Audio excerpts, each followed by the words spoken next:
Dahil tulog ang aking mga kasama, sa inyo ko lang ito sasabihin. Dito naman ang mga top 10 na dinadayuhan ng mga OFW.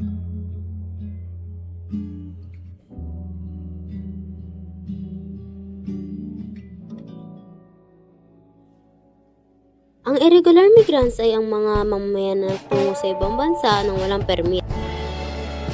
Ang temporary migrants naman ay ang mga mamamayan nagtungo sa ibang bansa na may permit. Permanent migrants naman ay ang mga mamamayan nagtungo sa ibang bansa hindi lamang magtrabaho kundi permanenteng tumira na rin.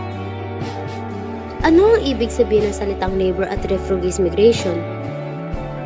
Labor migration, ito ay ang paglipat ng mga tao mula sa kanilang estado patungo sa isa pang estado para magtrabaho.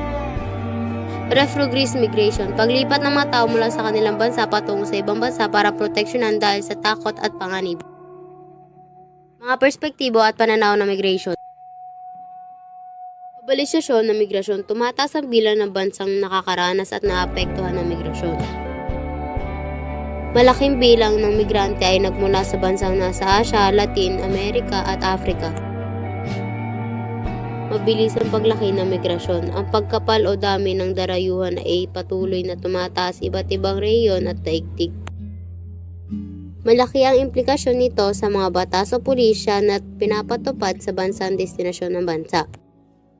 Pagkakaiba ng uri ng migrasyon, hindi lamang isa nag-uri ng migrasyon ang nararanasan ng lahat. May mga bansang nakakaranas ng labor migration, refugees migration at permanent migration ng sabay-sabay. Pagturing sa migrasyon bilang isyung politikal, malaki ang naging implikasyon ng politikal ng migrasyon sa bansang nakakaranas. Ang usaping bansa, pakikipag-ugnayan bilateral, regional at maging pulisya tungkol sa pambansang seguridad na naapektuhan ng isyu ng migrasyon.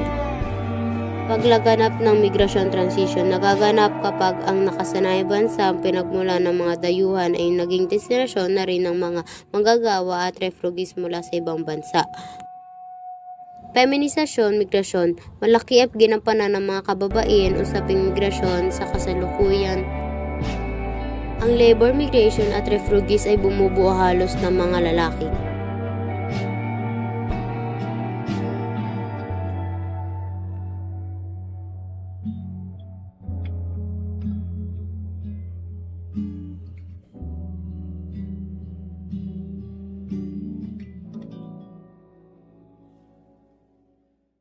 Created using Powtoon.